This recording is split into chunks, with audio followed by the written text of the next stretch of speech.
Come on, Roscoe.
Dios Padre Hombres, donde files, Jesús Cristo, donde estoy, en Dios, files, Padre.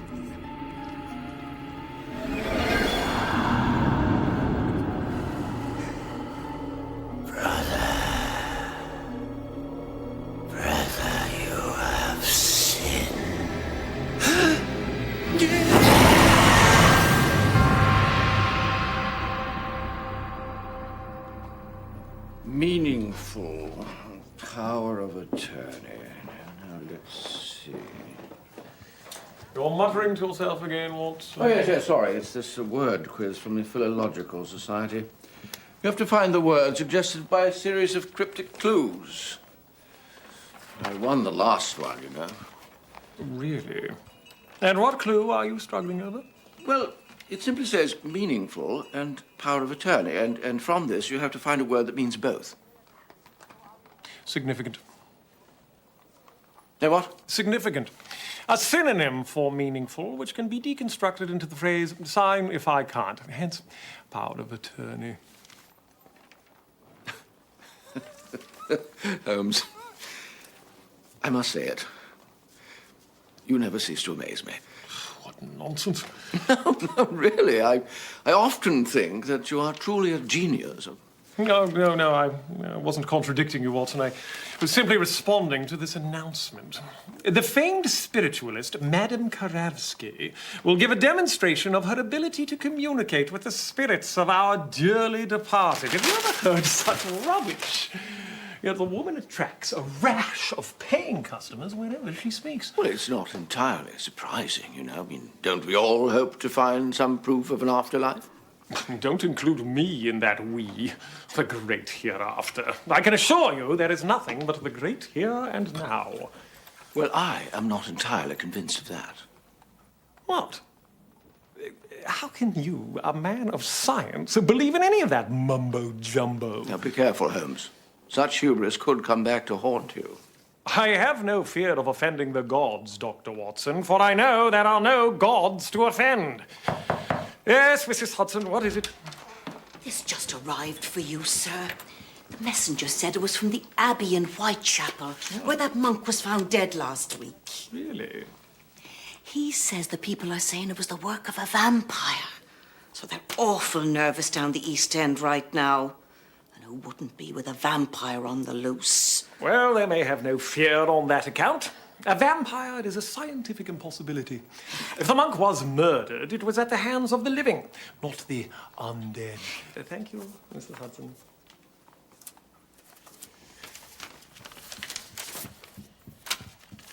There are some things that science can't explain, sir.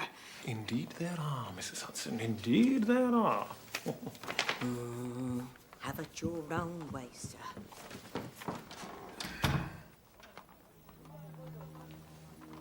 Well, what is it?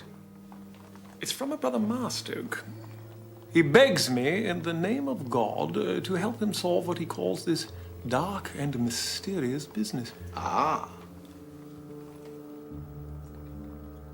Oh, you can't expect me to believe that there is any connection between my recent rejection of all things supernatural and the arrival of this letter. One must never thumb one's nose at the gods, Holmes. Nonsense. It's merely a coincidence. Oh, really? I recall a recent occasion where you told me you don't believe in coincidences. Yes. Well, It's a small sampling from the South American pantheon of gods and demons. Not at all the sort of collection one would expect to find in an abbey. I dare say there are those who would consider it a sacrilege. Quite so, Dr. Watson. But I am not one of those who considers ours the one true religion. God manifests himself in many ways, as does the devil. No doubt you are skeptical of such beliefs, Mr. Holmes. Oh, I must confess to being somewhat agnostic on such issues, Mother Marsdick. Of course. But should you accept the task I have in mind, I suspect that your belief system may be severely shaken. I acquired the carving you were inspecting during my stay at our mission in Guyana. It represents Desmodo. According to the native peoples, Desmodo is a fearsome demon who usually appears as a giant vampire bat. Belief in him has become more widespread in recent years due to the rise in deaths attributed to him. And how exactly do his presumed victims die? Horribly. And slowly. Racked with thirst and painful convulsions. Well, as I recall, rabies is on the rise in the Americas. That was our assessment.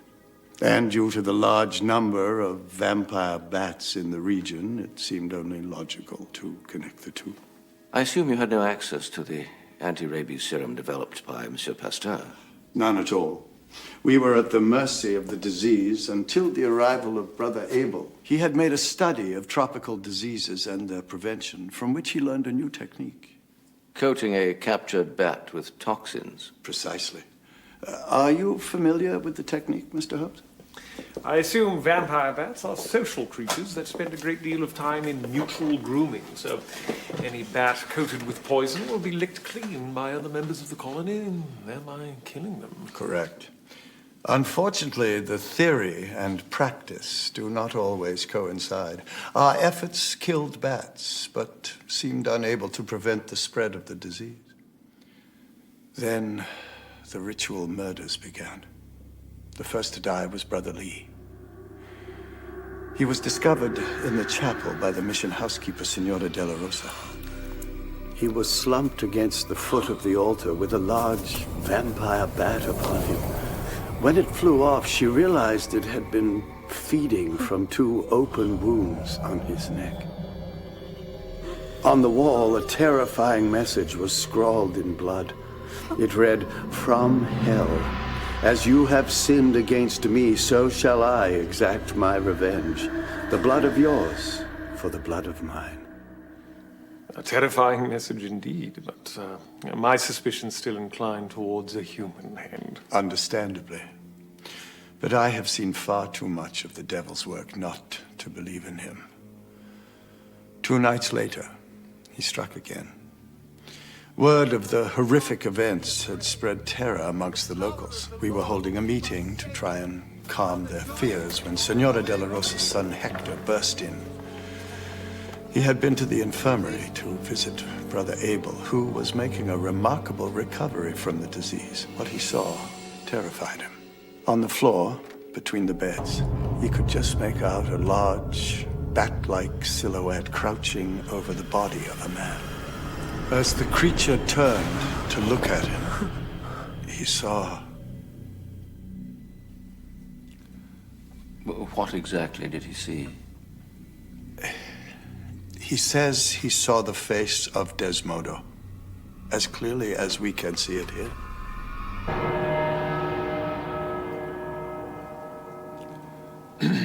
And Brother Abel, dead in the same manner as Brother Lee, I suppose? Brother Abel was sick and sleeping, it was Brother Thomas who was watching over him.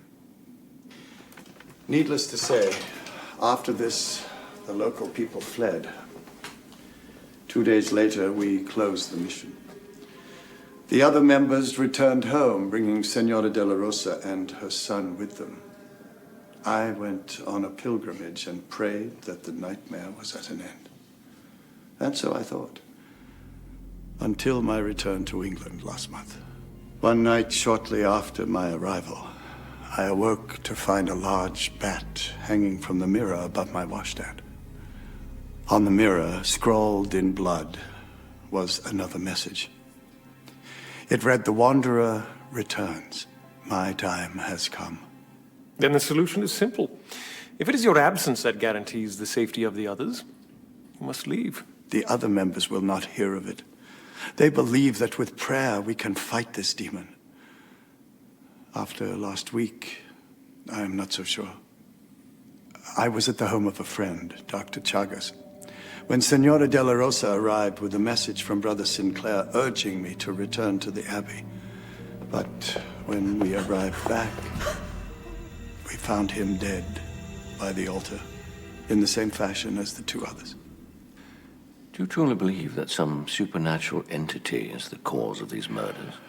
I am a man of God, not easily frightened. But it is why I have called you, Mr. Holmes. And how may I succeed where your prayers have failed? If there is a human hand in this affair, you are the man to find it. And Scotland Yard? I presume that you've told them what you've told us. Inspector Jones suspects that my brain has become addled by too many years in the jungle.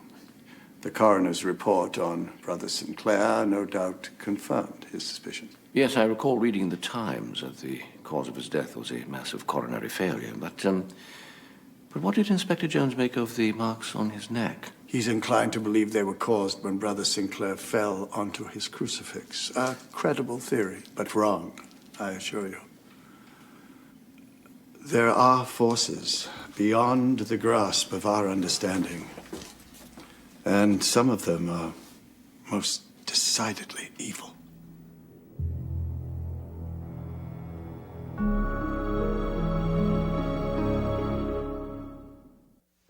After supper, Brother Sinclair returned to work on the nativity scene in the children's chapel. I was in the refectory when he suddenly burst in and asked me to go immediately for Brother Marstock. And that is all? He simply asked you to bring back Brother Marstoke from the home of Dr. Chagas? Si, signor. That is all.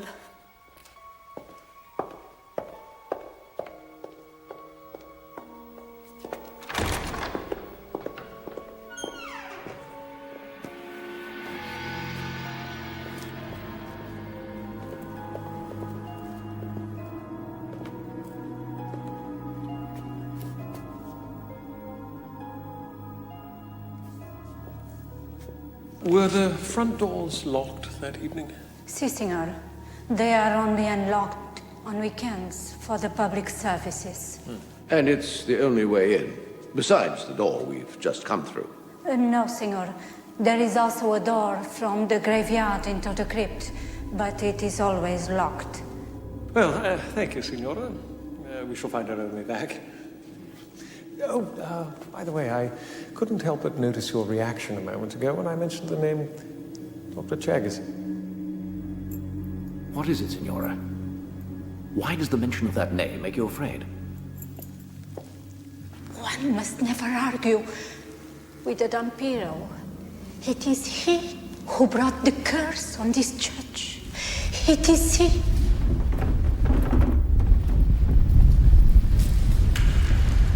Again.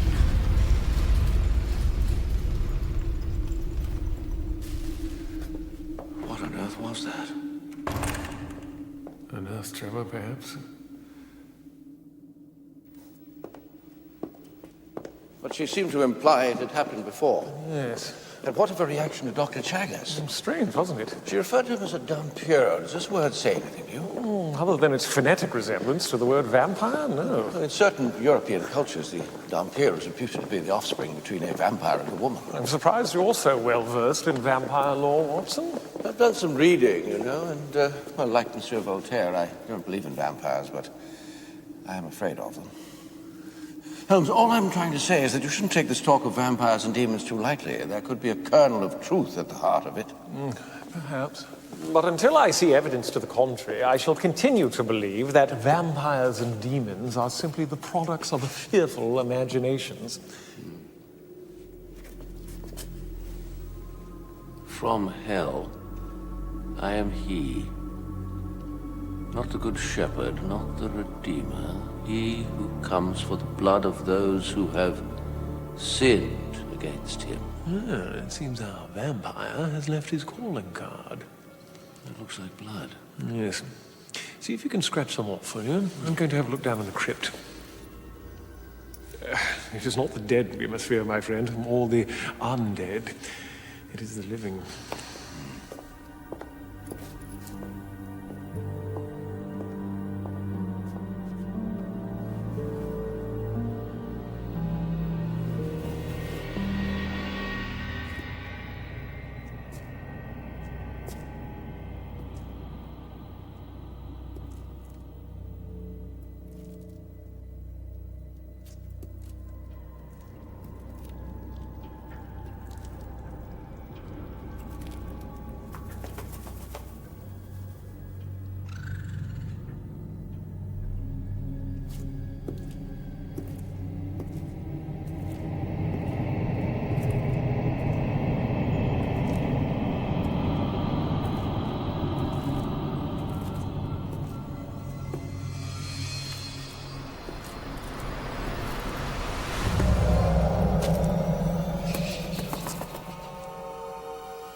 Hibernating bats. Yes. Well, that would explain the origin of the bat on Brother Marstoke's mirror. And as for Brother Sinclair's visitor, either he came through the belfry, a rather formidable feat unless you could fly, or he entered the church the same way we did. Down this corridor.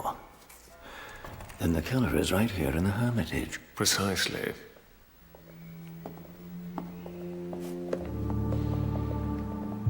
It is therefore impossible to say whether the message threatens all, or just those of you who are in Guyana. So all must remain on their guard. Finally, Brother Marstoke informs me that it is the custom of the order to go out on nightly missions to minister to the poor of the East End. Until further notice, I recommend that these missions be curtailed. And just what do you know about it, Mr. Holmes?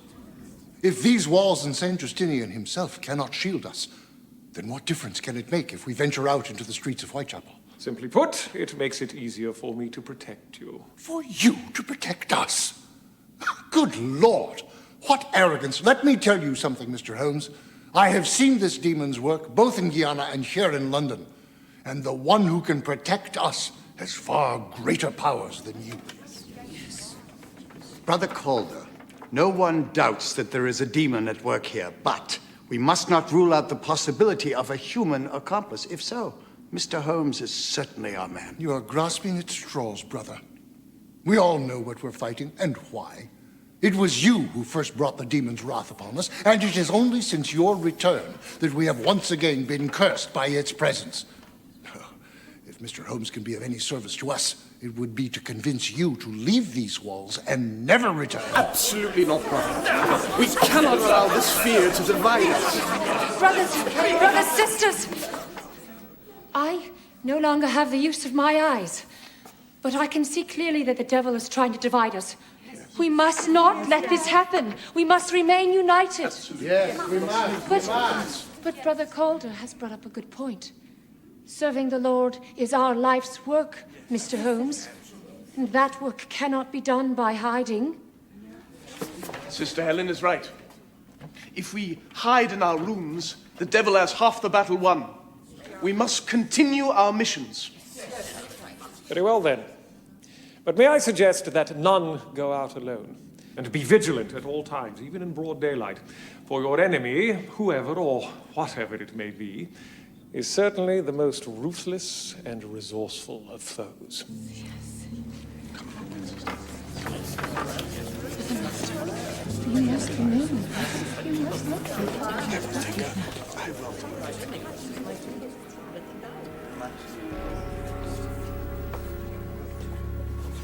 It appears that the brothers and sisters are not entirely of one voice.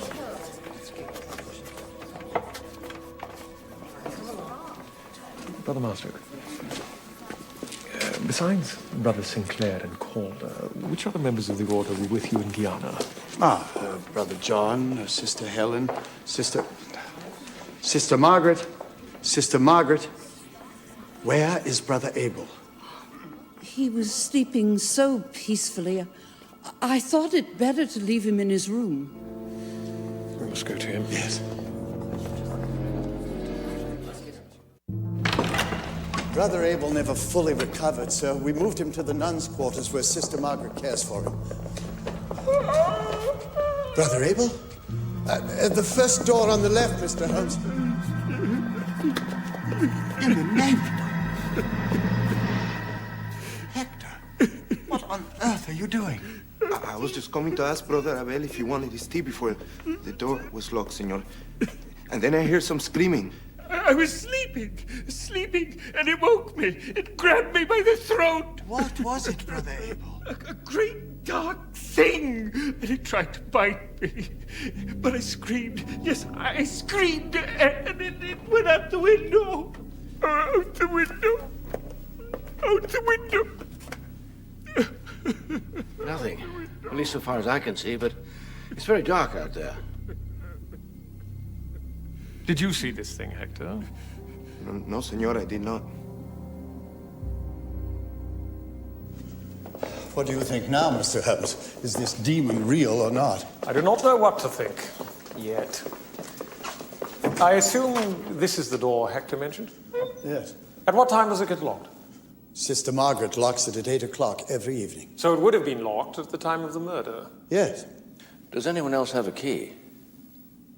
No one.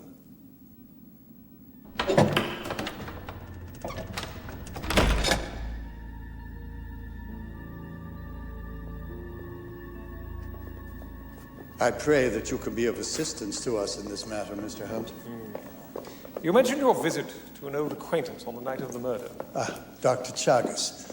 Yes, he is now in London to oversee the publication of his research. When I mentioned his name to Signora de la Rosa, she had a rather remarkable reaction. Yes, and she used a most interesting word to describe him. Vampiro? Yes. Like all her people, Senora de la Rosa has an ancient fear of Dr. Chagas' field of study. Dr. Chagas is a naturalist. He studies bats. Vampire bats. I should also tell you that we once had an acrimonious disagreement over my decision to poison the bats, but that rift has long since healed, and all my instincts tell me that he is a most honorable man. Well, our instincts are not always reliable, Brother Master. Then I suggest you speak with him. He rents lodgings at 4 Renfield Place in Whitechapel. Very well. But do not fail to summon me should anything else occur. Good night, then.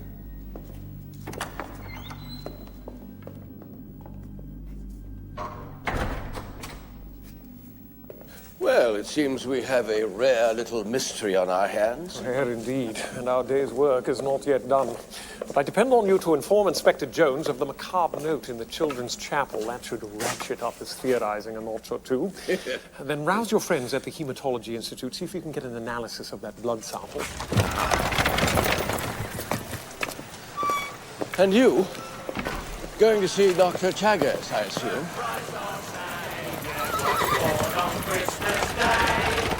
Holmes, what is it?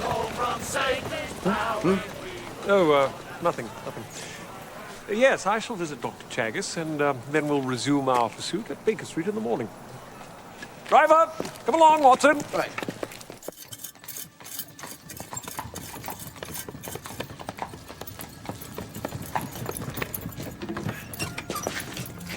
Thank you, my man.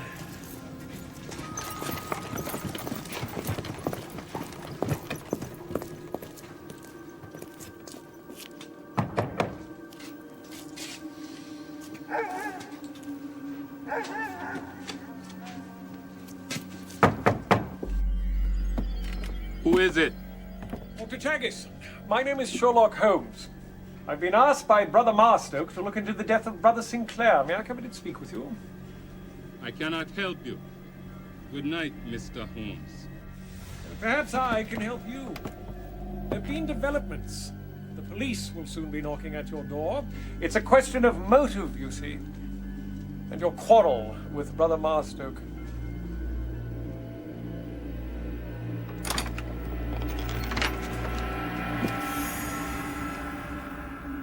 I take it you're referring to the vampires?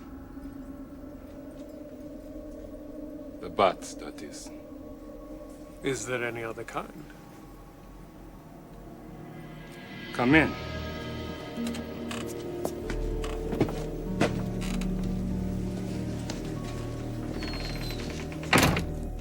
Desmodontida tenacitus. Are you familiar with their feeding habits, Mr. Holmes? Natural history is not my forte, I'm afraid. Then permit me to enlighten you. The vampire bat first lands close by, then crawls forward onto its sleeping host. Its movements are so gentle and its teeth so sharp. The slumbering host never wakes or feels a thing. I assume these habits are also what make the bat so easy to catch. Yes. Which brings me to your disagreement with Brother Marstoke. What exactly took place? Bats are some of the most feared and least understood of God's creations. Such ignorance has given them a most unwarranted reputation. Yet it is a fact they often carry infectious diseases. Was Brother Marstoke wrong in wanting to destroy the roost in Guyana? I'd studied those bats for 7 years. Never saw any sign that they were infected. And yet they were destroyed. Yes, I can see how that would be most disturbing. Disturbing? Yes, Mr. Holmes, it is most disturbing to see your children killed for no apparent reason. Of course, I use the word loosely, but they were like children to me. You realize your past history and your presence here places you high on the list of suspects. Mr. Holmes, my presence in your country seems to place me high on every list of suspects. Must be because I'm so tall. Do you really suppose that I could be responsible for these brutal murders? I make it a habit not to suppose. I draw deductions from the facts. Then you know that I was here with Brother Marstoke on the night in question. And no one can be in two places at once, can they? Not unless one were a vampire. But you do not believe in vampires. I didn't say that. I simply asked if there were any other kind. Indeed. One must never be entirely dismissive of ancient beliefs. Anyone who scoffs at them should spend some time in the tropics. It can be a most enlightening experience for the closed mind.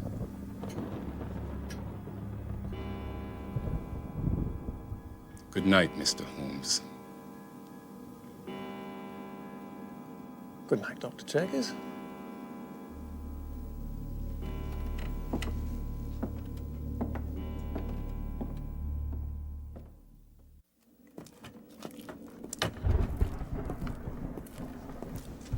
A raw night for such work, my good man.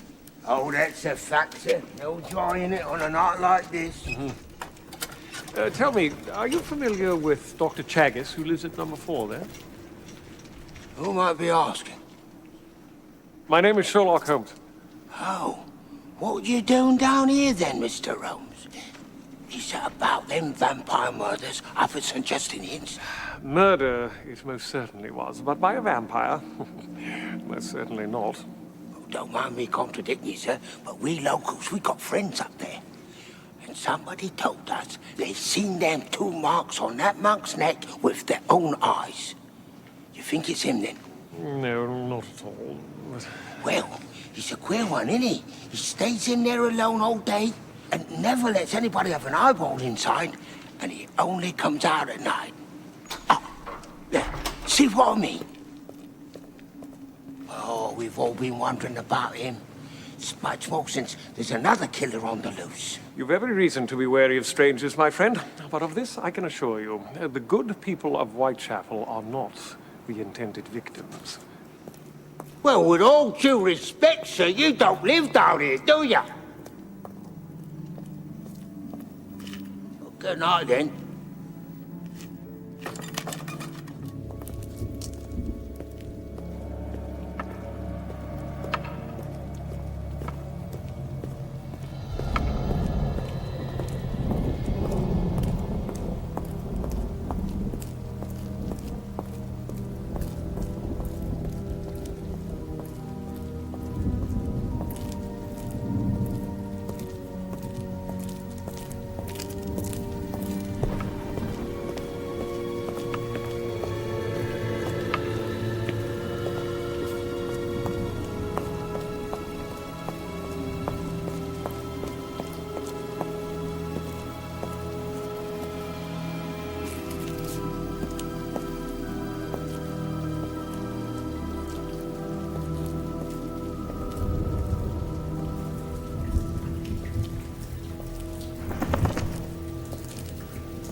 Brother John, and best wishes for the coming festive season. God bless you, Mrs. Duncan. Best wishes to you, too. Good night, then. Good night. Good night. Come along then, sister. Come, children, come on. Come on, dear. Inside.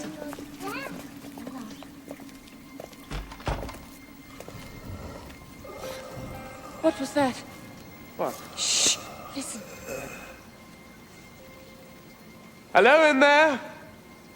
Are you hurt?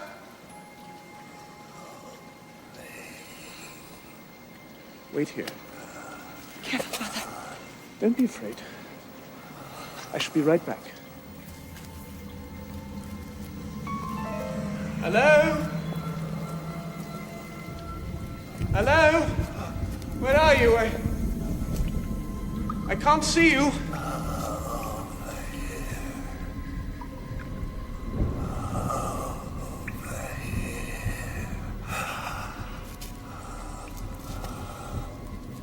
Hello?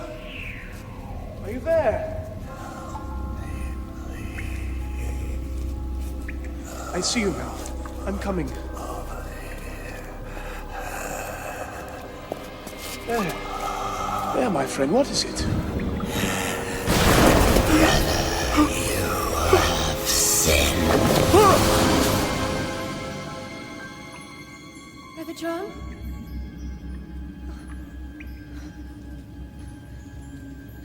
Brother John?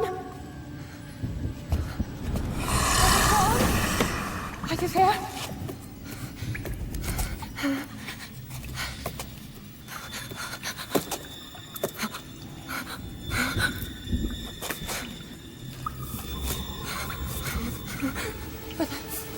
John? Brother John?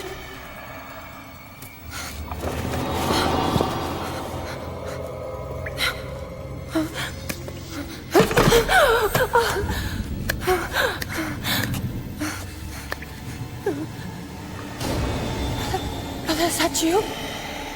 Sister. Who is it? Who's there? Sister, you have sinned.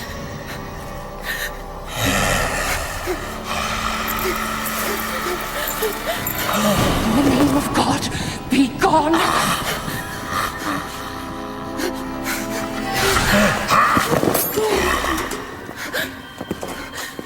Hey, you! Get away from her! Sister, you all right?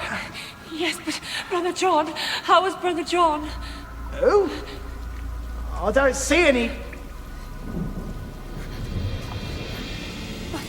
What is it? Oh. Vampire! Vampire!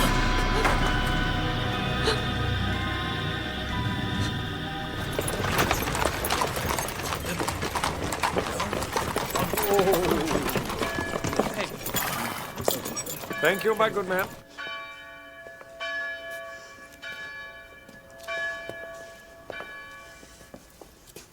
Ah, Mr. Holmes.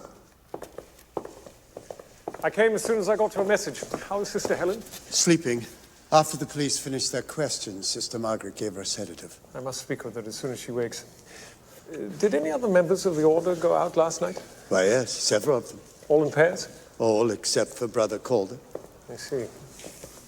And the exact spot where the murder took place? An alley opposite 128 Demeter Street. Were any other members of the mission in the area at the time? Of course. Whitechapel is our parish. And you yourself did not go out? Why, no. But, Mr. Holmes, you persist in thinking that the killer is one of us. And yet your shoes are scuffed and splattered with dirt and mud. Not the shoes of a man who remained indoors last evening. Very clever, Mr. Holmes. But I went with the police to identify Brother John's body. Yes, of course. I was simply making a point. Truth is often a flexible concept, Brother Marstoke. Point taken. But surely, Mr. Holmes, you can't suspect that I am in any way involved in these killings.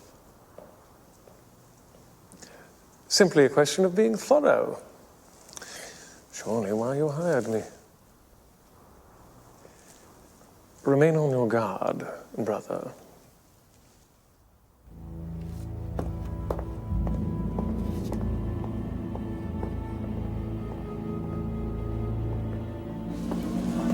I could say it was good to see you again, sir, but that might be inappropriate given the circumstance. Indeed. Certainly doesn't help the mood of things down here. That's why we're keeping out of the papers for now. This is it. Now, the monk's body was found over there. His sister was pinned against the wall there. And the man who came upon the scene, what exactly did he say? Oh, not much. So the clock was striking 9:15 as he went to put the rubbish out. And all he saw was a tall, dark figure with what looked like giant wings leaning over the nun. And before he could get a good look, whatever it was fled the way we just came. Fled, not flew. Not so much for giant wings. Yes, well, I don't know much about this vampires thing, sir. I mean, the people around here, they certainly seem to have their minds made up about this foreign gentleman, Dr. Chagas. What about Dr. Chagas? Well, they seem convinced it's him, sir. And he was seen entering his premises an hour before dawn. I believe Inspector Jones is questioning him right now. Saying arrest is in the offing. Yes. Thank you, Inspector. Thanks, sir.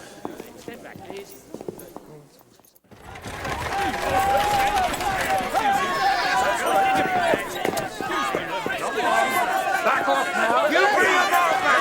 Bring him out. Bring him out. Sherlock Holmes to see Inspector Jones. Oh, Mr. Holmes. Good time. Bring him out, I say. Bring him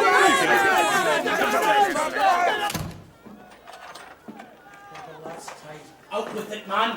Where were you? You prefer to... Holmes.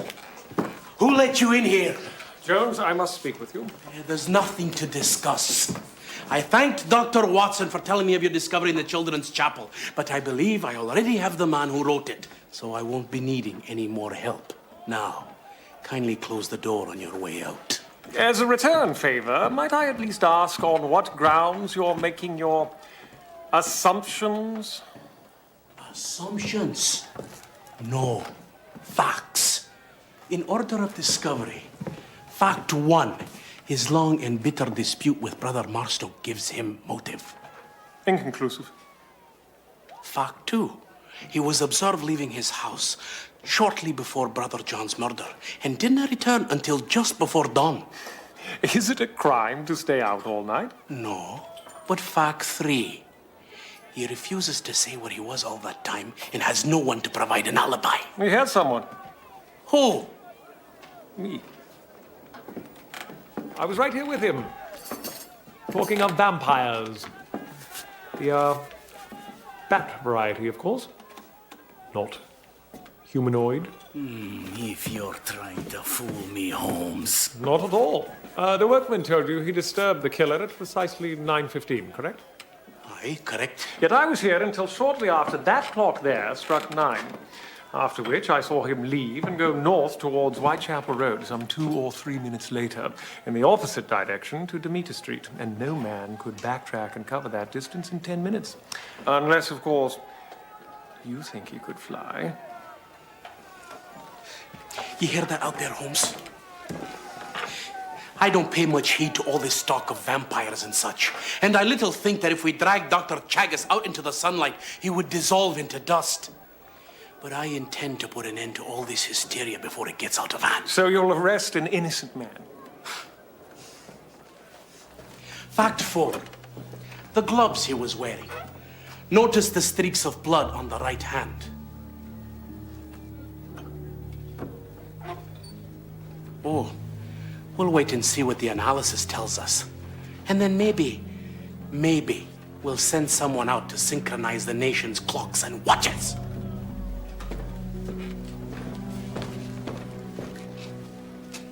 Sergeant! Sergeant, quickly!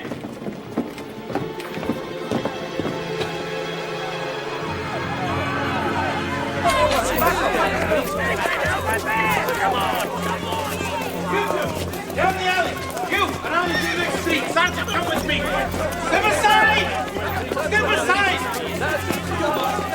If things get out of hand, Holmes, I'll hang it around your neck.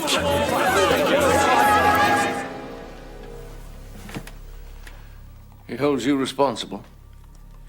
I hold myself responsible. At least I shall if there are murderous consequences. And you are convinced that Dr. Chagas is our man? No. But neither am I convinced that he is not. But it will make little difference if the mob catches up to him. Holmes, you mustn't torture yourself over something you cannot control. Do as you always do. Stick to the chase, follow through logically, and as ever, you will prevail. You're right, of course, my friend. But what happened to keeping my mind open to the possibility of the supernatural?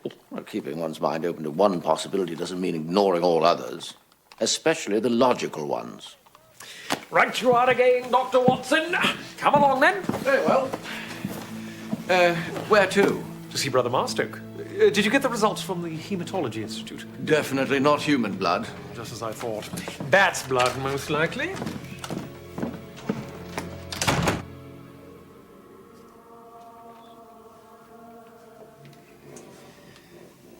And what did the coroner conclude, Dr. Watson? It's massive heart failure. Seems he was quite literally frightened to death. In the same manner as the others. Look here, Watson, what do you make of it? 2 circular incisions, approximately ½ an inch in diameter and 1.5 inches apart. Yes. Curious. Whatever it was that bit Brother John is missing a lower mandible. What on earth do you mean? There are no signs of abrasion or contusion from the lower teeth, which there would be had he been bitten. So, either his assailant was missing a lower mandible, or those wounds were made by some other means. Perhaps whatever attacked him had teeth sharp enough to pierce the skin without biting. It's possible, but it is not the natural order of things for any creature to attack in such a way. I wasn't referring to the natural order of things. Yes, well, we must remain divided on that score, Brother Marsuk, at least for the time being. And now, if she's awake, I think it's time for us to speak with Sister Helen. Of course. Forgive me if I do not accompany you. I must attend to my devotions. You might find Inspector Jones still there.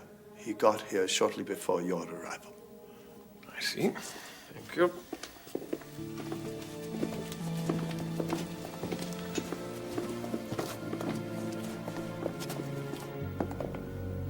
Does it occur to you, Watson, that Brother Marduk seems rather too insistent with his fears of the supernatural? I think not. I think he wishes for you to keep an open mind. I do, which is why of late I've begun to entertain the thought that he does protest too much. You can't possibly think he has a hand in all this. My studies of the criminal mind have taught me that the more violently twisted the mind, the more violently twisted the logic. And what reason would he have? That remains to be seen. Sister?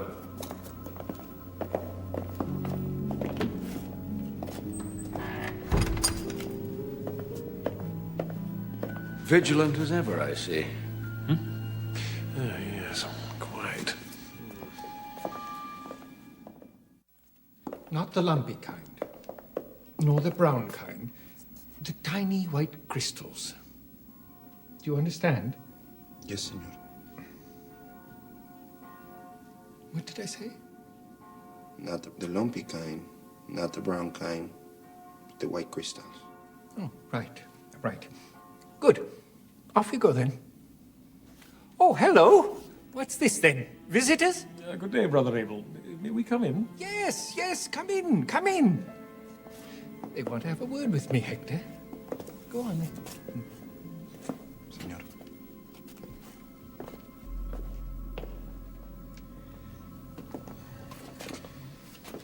I do hope you're feeling better today. Oh, thank you. What?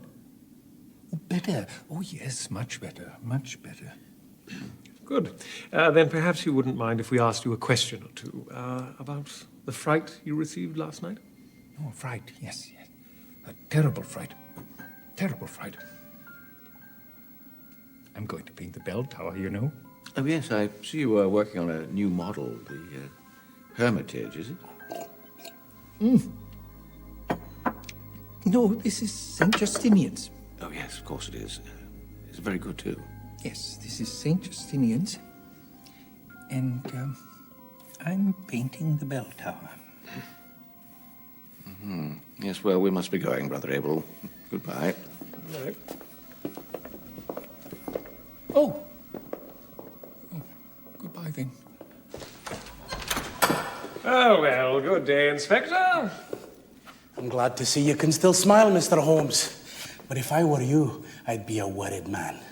And since you're here, you might try praying that we find Chagas before he kills again. I appreciate the advice, but prayer is one thing I'm not very good at. Come now. It's not that hard. All it takes is a little humility. Then again, you're not very good at that either, are you? I know you're here as a guest of Brother Marstok, but just make sure you limit your interferences to the grounds of the Abbey. I'll be keeping my eye on you, Holmes. Well...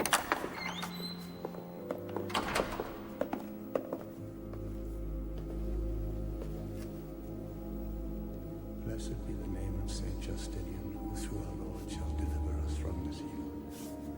Our Father, who art in heaven, hallowed be thy name. Thy kingdom come. Thy will be done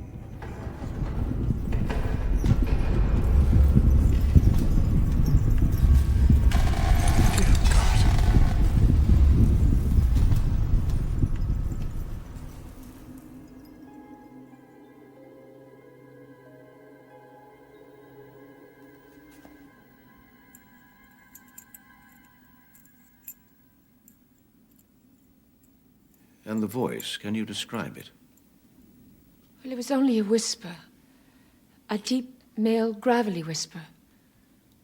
Inspector Jones seems convinced that it was Dr. Chagas camouflaging his voice. And what do you think? It may have been, but it was unrecognizable to me. So it could have been Inspector Jones himself, or even me for that matter. Exactly. And what of the killer's accusation? How do you think you might have sinned against him? Surely Brother Marstoke has given you gentlemen all the details. Suffice it to say that Brother John and I both supported his decisions about the bats. Forgive my bluntness, sister, but Dr. Watson was not referring to hypothetical sins against gods or demons. Is there any way you and the others may have grievously offended someone else, either within the order or without?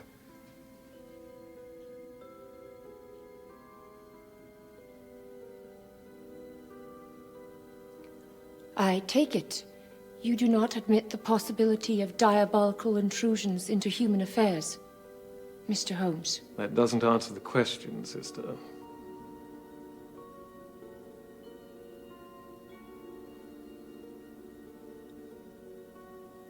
I can think of no other offense to either gods or humans that we may be responsible for.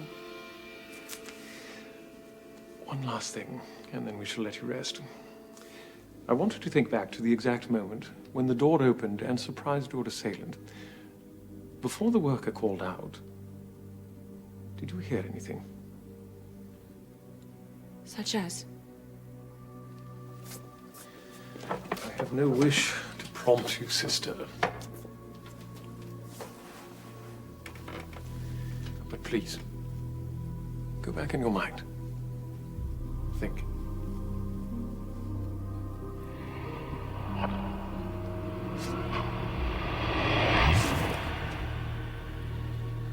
I heard a sharp groan, and then nothing. Try again.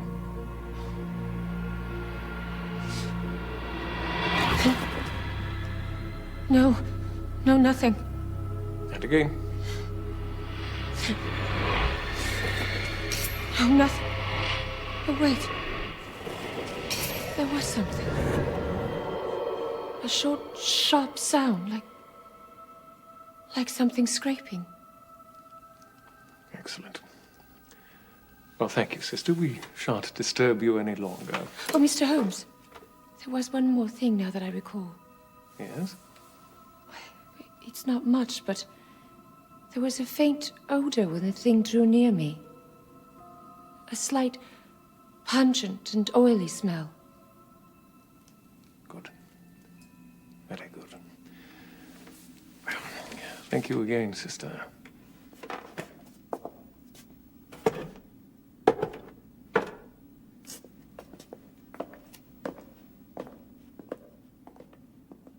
What was that all about? I was merely confirming a deduction.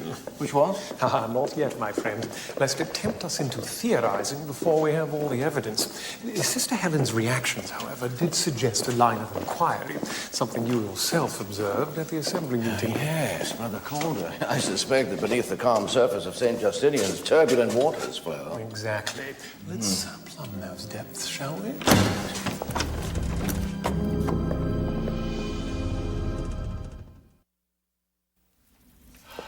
Mr. Holmes, surely you are off the mark. Yet when I put a similar question to Sister Helen, she had a most peculiar nervous reaction. And reflexes do not lie. And what might her reaction imply? Some collusion in a grievous disagreement that has impelled one of us to kill the others? Surely that is the stuff of penny fiction. It is the stuff of the Daily News. Brother Marstoke, I understand that a code of loyalty binds you, but if there is any internal conflict here which... Mr. Holmes, our order encourages lively debate, but I do not believe that any of our differences has any bearing on this matter. Ultimately, we all strive to be selfless. If I may be so bold, Brother Calder's reaction at the meeting last night was not entirely selfless. Brother Calder's reaction was not a sign of enmity, it was a sign of fear. And who can fault him for his fear? Then I assume you have no objection if I speak with him? None at all. But he is not here. He told me before leaving last evening that he had decided to stay the weekend with his sister in Bloomsbury. Does anyone else know of his whereabouts? No one. And the sister, do you know her address? Madame Karofsky, Blenheim Row, I believe. Yes, well, thank you, Brother Master. Good day then.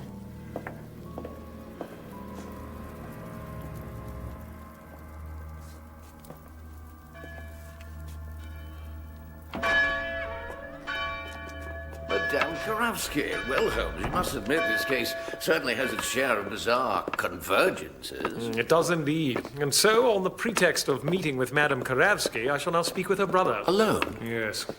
But we must now take turns keeping nightly vigil. I hope you don't mind taking tonight's watch, my friend. Not at all, not at all. But first, I want you to drop into the offices of the London Transport Commission. Transport Commission? Whatever for? Remember last night when I pulled up at the site? My brother has told me of this affair at the Abbey, and has brought me certain objects that I may help him.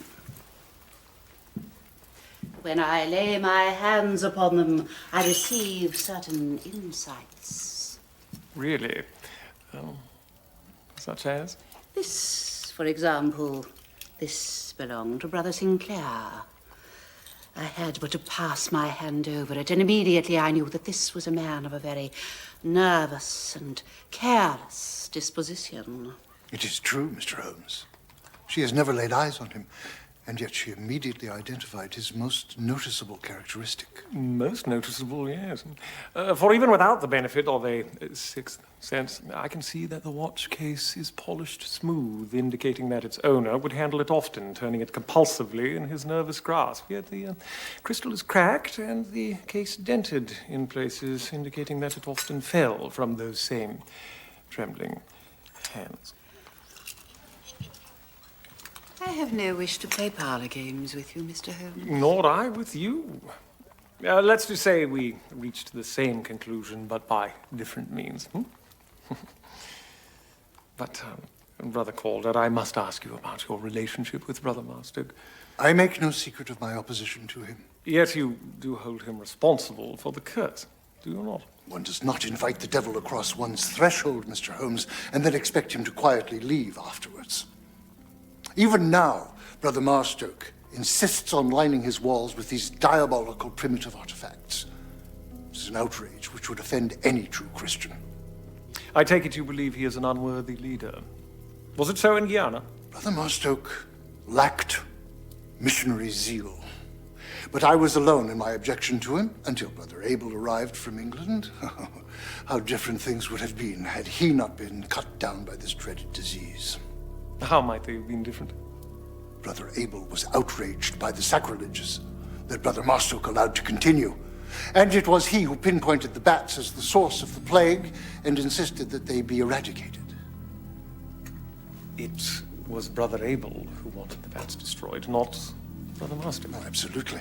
But Marstoke wouldn't listen to him. Instead, he allied himself to the devil's disciple and did nothing until Brother Abel himself was stricken. The devil's disciple. I take it you mean Dr. Chagas? Indeed.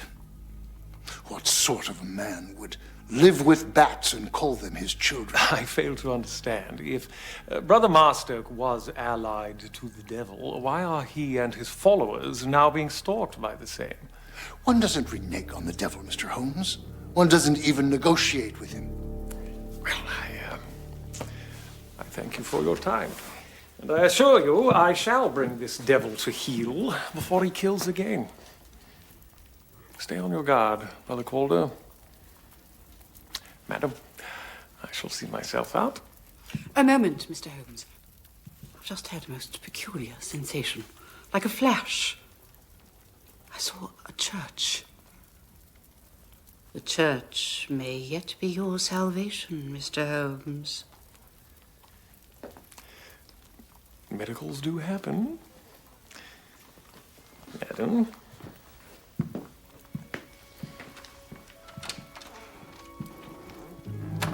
Well, this is most reassuring having you here, Dr. Watson. Should I have a bed made up for you? Oh, thank you. No, that won't be necessary. Right, well, if there's anything, don't hesitate to summon me. Thank you. Oh, there is one thing. When the brothers or sisters go out at night, How do they get back in? They simply ring the bell, and Senora de la Rosa lets them in, but there will be no ringing tonight. They have all stayed in. Good night, Dr. Watson. Good night.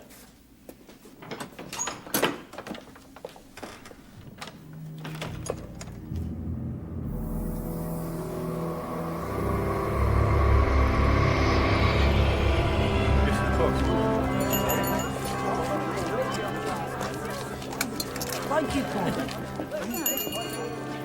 Happy Christmas. Here you go, sir. Lovely hot chestnuts. Thank you very much. They're hot chestnuts.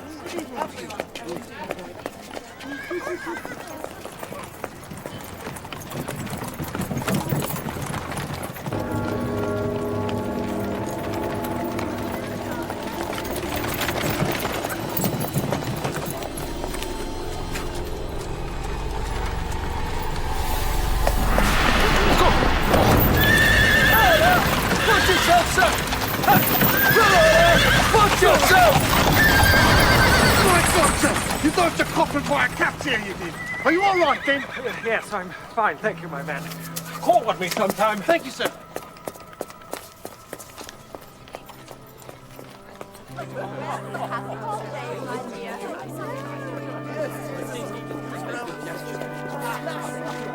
Frederick, come here! Frederick, come here! You mustn't be here.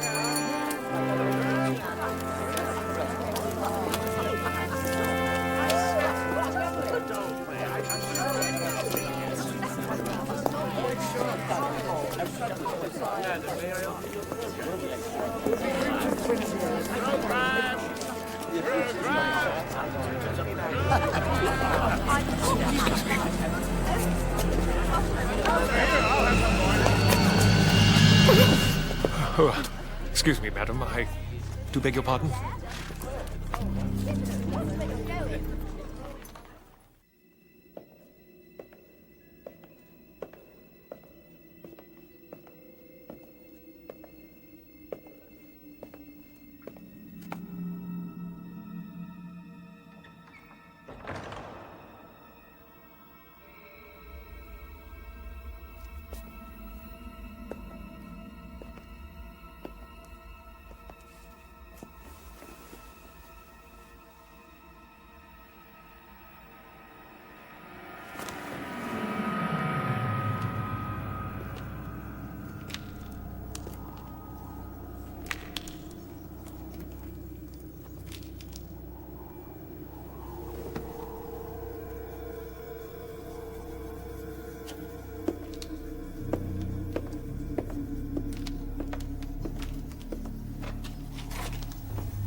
You there, stop!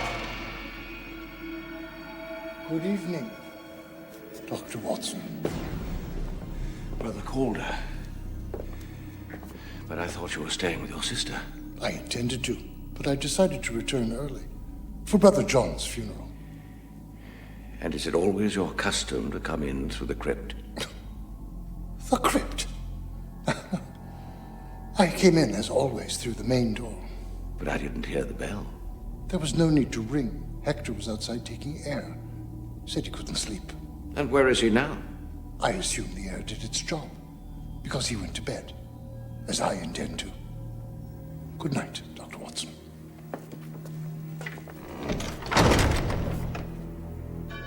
For as much as it hath pleased Almighty God of his great mercy to receive unto himself the soul of our dear brother, We therefore commit his body to the ground, earth to earth, ashes to ashes, dust. Hector confirmed his story. Always willing to lie for him. Do you think it was Brother Calder? One could certainly construct a case against him, but it is equally true of others. Jesus Christ, who shall change our mortal body, that it may be like unto his glorious body, according to the mighty working, whereby he is able to subdue all things to himself. O merciful God, the Father of our Lord Jesus Por favor, Christ, Señor. who is the I resurrection must speak with and you the later. life, in whom whosoever believeth shall live, though he After die. the service, take Brother And Master whosoever aside, will you, my liveth friend? and believeth Find out in how the him Dilla Roses came into his shall employ. not die eternally. Who also hath taught us. I have told you who is responsible, Senor. And yet I see you look with suspicion at my son. Until a case is closed, Signora, I have a habit of looking at everyone with suspicion. He is just a simple-minded child. Perhaps. But as Dr. Watson will attest, murder is not the private domain of adult geniuses. Anyone can do it. Indeed. What would be his reason? The monks had always been generous to us. And what do you suppose prompted this generosity? Christian charity or guilt, perhaps? I don't know what you mean, Senor. Yes, you do. Brother Marstoke was most candid with me about how you came into his employment. Were you not left penniless and without support after Hector's father and brothers were carried off by the disease, and was not Hector himself bitten but miraculously survived? Surely such tragic losses made you and your son angry, Signora. And if you believe the bats are responsible for the disease, then just as surely that anger must extend to those who allowed them to survive.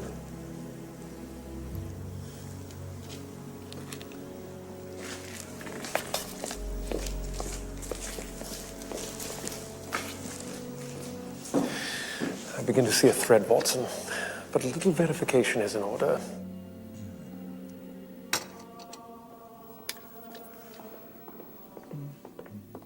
Good day, Brother Abel. Oh, gentlemen, come in. I'm having tea. Tea that Hector brought. And I'm just finishing painting. Painting? Yes, just about finished, I see. Oh, yes, almost finished. Almost finished. St. Justinian's, is it? Yes, that's right. That's right. Well, keep up the good work. Good day. Oh, yes. Good day.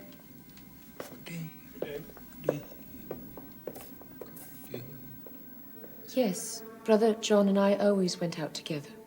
And were there any people you visited on a regular basis? Of course. And since your return from Guyana, have you ever had the impression that you were being followed? Followed? Mm-hmm. By someone from the Abbey? Yes. Why, no. At least, not that I'm aware. Brother John never mentioned any such suspicion. What about Hector?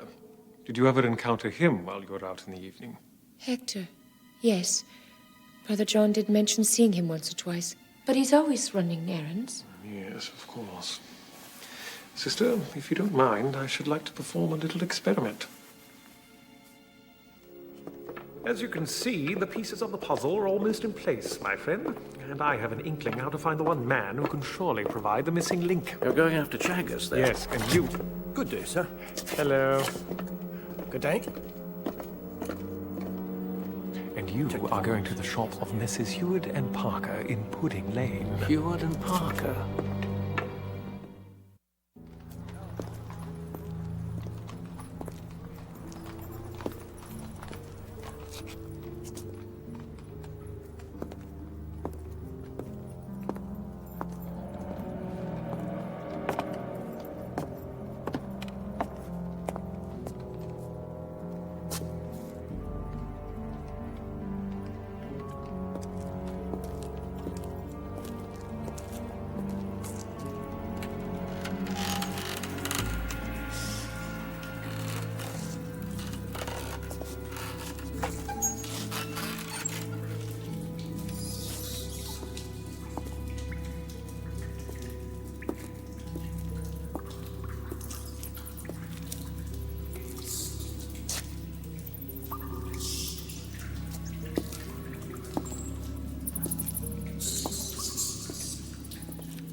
Mr. Holmes.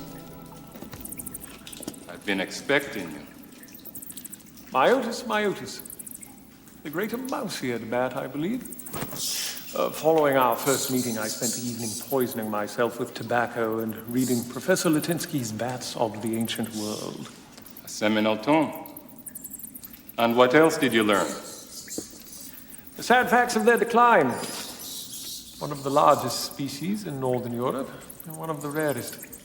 Possibly due to contamination of their habitat by wood preservatives used on attic timbers. If only others would express such interest, Mr. Holmes. But bats have few friends, and are not perceived as useful. So sad, is it not? Sad indeed. Then you can understand why they need my protection. And yet you knew your discovery must be kept secret at all costs, lest they be destroyed. Hence your silence and lack of alibi when questioned by the police. Yes. But sadly, their days here are already numbered. This old building will soon be torn down to make room for the future. And the future seems to have no place for them. You're a noble man, Dr. Chagas. And I wish I could help with your mission, but I cannot. However, I can clear your name. I simply need to know the truth about your dispute with Brother Marstoke. The truth? The truth is simply this. Arrest him! I warned you, Holmes. I warned you. Jones, listen to me. I can prove you have the wrong man if you give me this one night. No more deals. Take him away. The blood on the glove. It's not human blood, is it? Is it?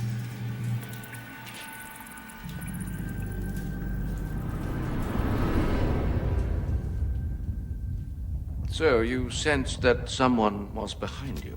Yes. We will get to the bottom of this, and without further loss of life, I assure you. I wish I shared your confidence, Dr. Watson.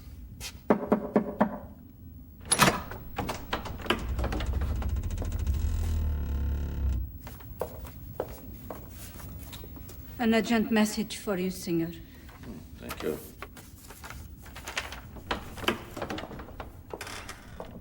It's from Holmes. Brothers and sisters, I've received some rather alarming news from Mr. Holmes. It appears he's been arrested and is therefore no longer able to help you through your ordeal. But more importantly, he states that, contrary to all his beliefs, he has become convinced that some demonic presence is indeed bent upon destroying us. For this reason, I have decided that the only safe course of action is for me to leave St. Justinian's. Brothers, sisters, brothers, it is I who brought this curse upon you. Therefore, I beg your forgiveness, and will spend the night in prayer that when I leave in the morning, this demon leaves with me and leaves you in peace. God be with you.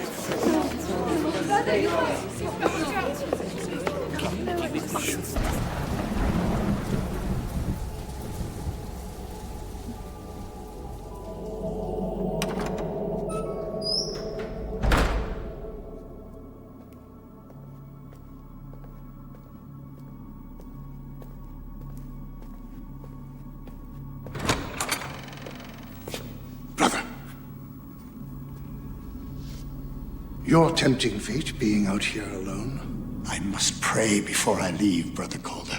Go back inside and keep yourself safe.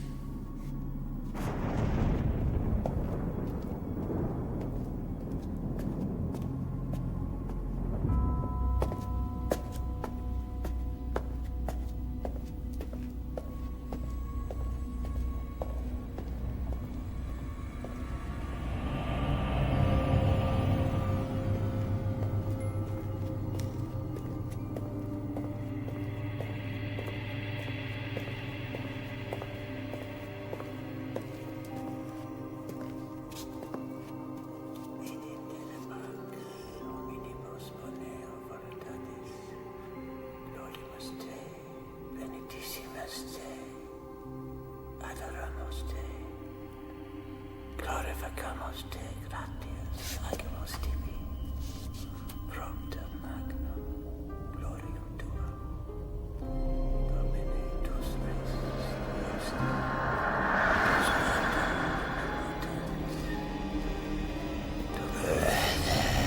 Brother, you have sinned.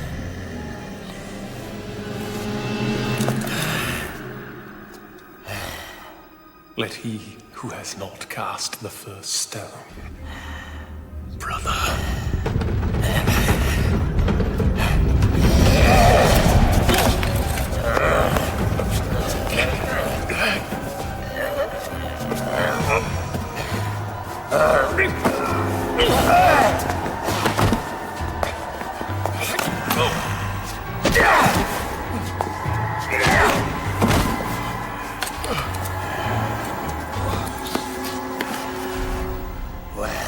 Well, Mr. Holmes. Stop or I'll shoot! Good Lord, it's happening again. Watch out! What in God's...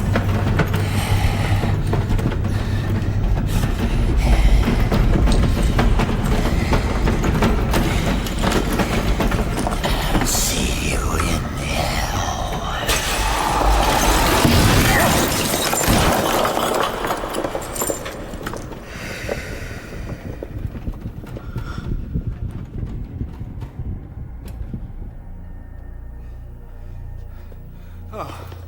Come along, quickly!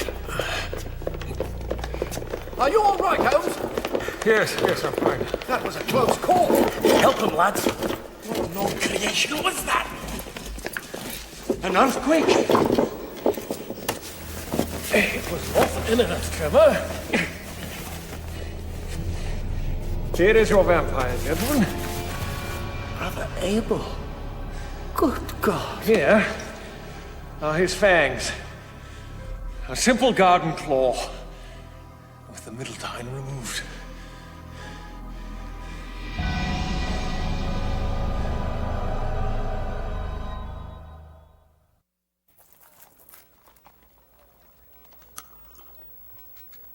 New pipe, Holmes? Yes. I lost my favorite in that little fracas the other night. Oh, pity.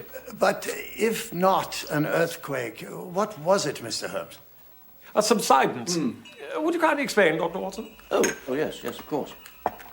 Well, you see, knowing that the London Transport Commission is currently expanding its underground line to Whitechapel, I went to their offices to inquire about the direction of the line, and, well, as Mr. Holmes deduced, their tunneling runs beneath the nave and has weakened the foundations, causing the occasional shifting. Good heavens, is it in danger of collapse? Well, let us hope not. But the tunneling has been stopped, and the Commission has given assurances that their engineers will immediately devise a method of structural reinforcement. Oh, praise be to God. At least for his timing. It certainly saved your life, Mr. Holmes.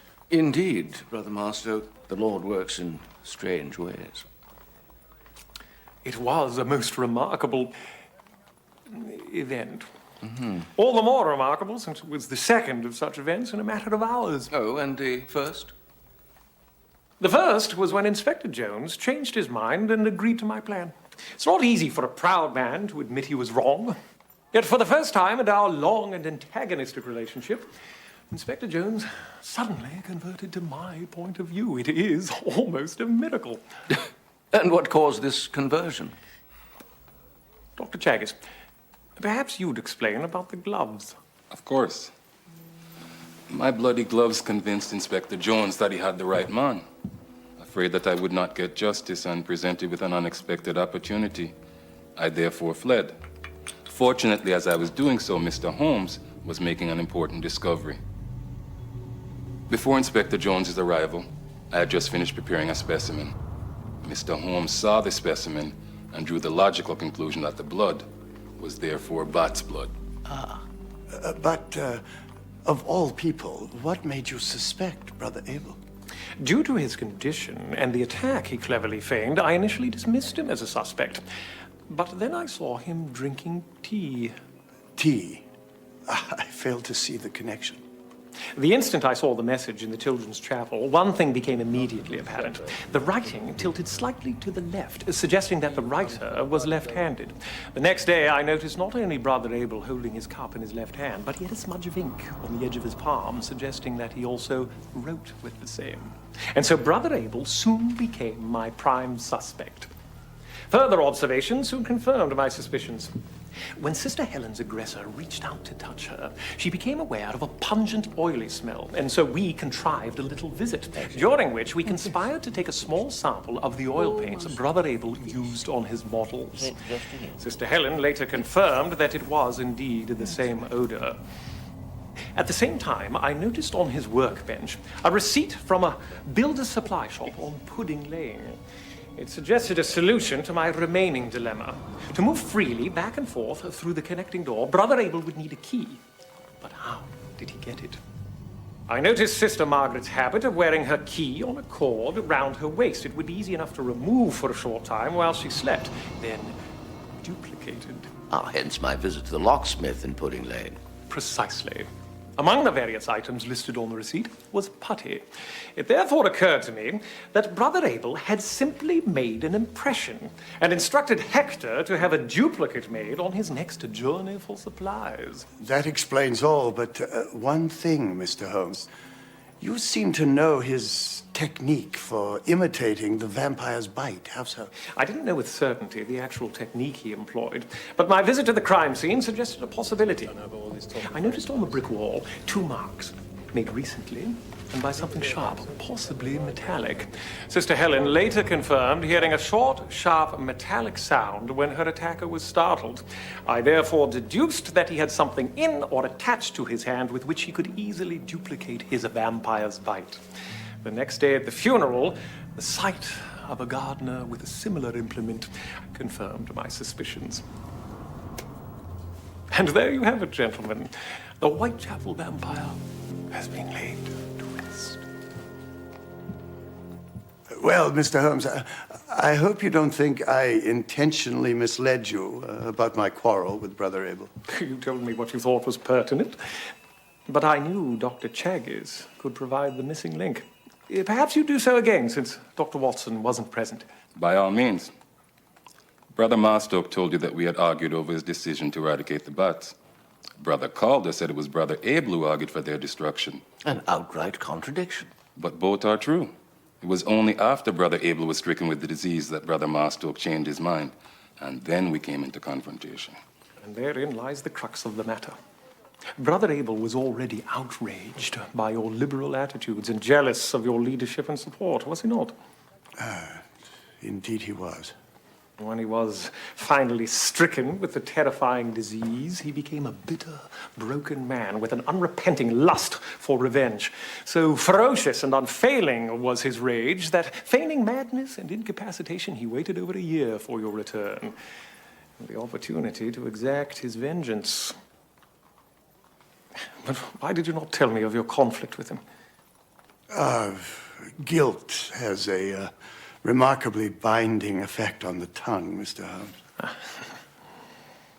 Well, I thank you deeply for your efforts, Mr. Holmes. I leave a troubled but wiser man. Such is life, Brother Marstoke. A series of lessons with the greatest for the last. And I, too, would like to thank you for your efforts on my behalf, Mr. Holmes. My pleasure, and good luck with your quest. Gentlemen? Dr. Watson. Good day.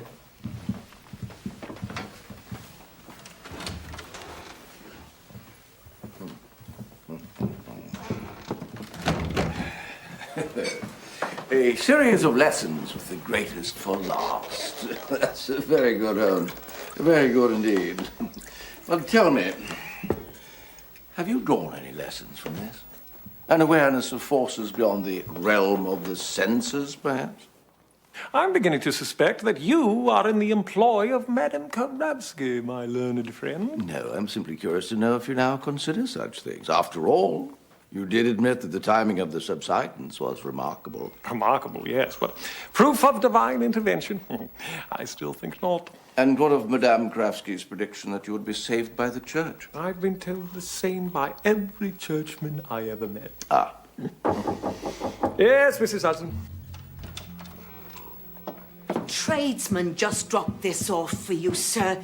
Says he saved your life the other night. Saved your pipe, too. My pipe? What a sterling fellow. Please, show him in. Can't do that, sir. He's gone already.